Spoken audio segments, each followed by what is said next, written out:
Queridos irmãos, a paz do Senhor. Eu quero, por meio desse vídeo, refutar um falso ensino que tem circulado, de certa forma, até no nosso meio. Eu tenho ouvido falar de pessoas que é contra a igreja, a existência da igreja, que é contra a prática da Santa Ceia, que é contra a liderança eclesiástica e que não precisa existir pastor. Então a minha fala começa hoje e eu vou dividir em três. Hoje eu vou falar sobre a fundação e importância da igreja de forma muito prática e não esgotando o assunto, evidentemente. E depois, amanhã e depois, falarei sobre liderança eclesiástica, a importância da liderança espiritual e da Santa Ceia. E se precisar, eu posso falar sobre os outros assuntos que este grupo, que é conhecido como desigrejados, vive a criticar a igreja e vive ensinar essas doutrinas falsas. Então, a primeira coisa sobre a igreja. Eu quero ler aqui um verso da palavra do Senhor em Hebreus 10, 25.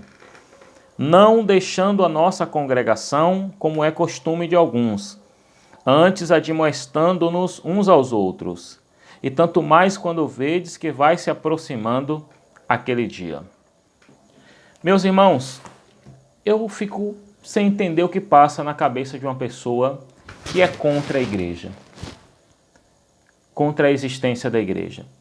Porque se essa pessoa é evangélica hoje, ela é crente, eu pergunto, como foi que essa pessoa conheceu o evangelho ou teve contato com o evangelho, entregou a sua vida a Jesus? Como foi que se deu isso? Não foi por meio da igreja? Eu conheci a Deus, o evangelho e me entreguei a minha vida a Jesus através da pregação da igreja. Como foi que essa pessoa conheceu a Deus? Como é que da noite para o dia vai dizer que não precisa mais de igreja? O texto que nós lemos fala da importância do congregar. E toda a pessoa que já viveu a experiência de congregar sabe o valor que isso tem. Sabe o valor que isso tem. Mas, de forma muito prática aqui, eu quero pegar algumas figuras que a Bíblia usa para a gente aprender a importância da comunhão e a importância de ser igreja. Olha, a Bíblia diz, Jesus falando, eu sou a videira, vós os ramos. O que é que acontece aqui? O que é que a gente pode trazer de ensino para nós? A videira é Cristo, nós os ramos estão ligados uns aos outros e ligados à videira. Então, o que é que a gente compreende? Precisamos estar ligados uns aos outros. Viver como igreja.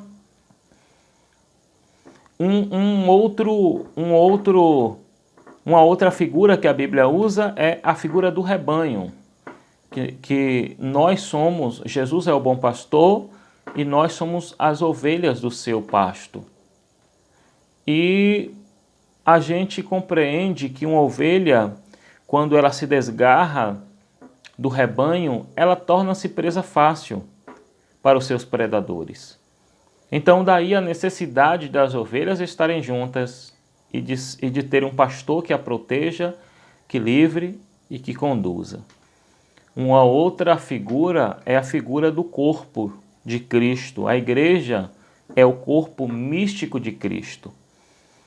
E assim nós somos os membros que formam esse corpo. Os membros, eles só têm vida quando ele está no corpo. Se cortar a minha mão e tirar do corpo, deixa de ter vida.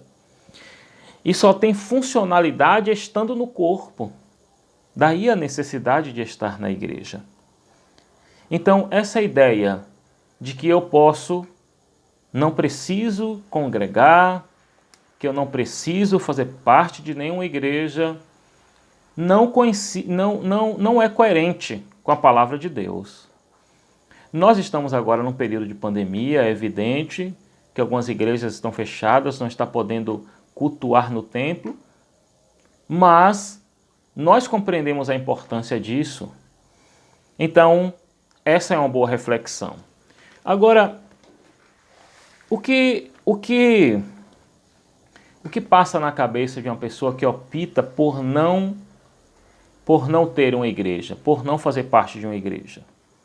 A gente poderia enumerar algumas coisas, mas eu fico pensando que essa pessoa, ela pode criar a ideia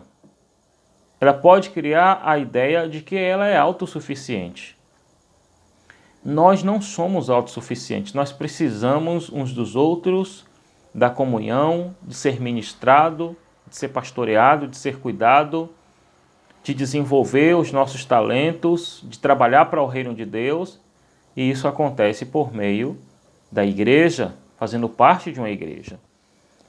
Uma outra informação, se essa pessoa, ela opta por não ter uma igreja, ela está dizendo que a Bíblia é relativa. Por quê? Porque foi Deus quem criou a igreja. A Bíblia fala assim. Foi Deus, através da Bíblia, que mandou congregar.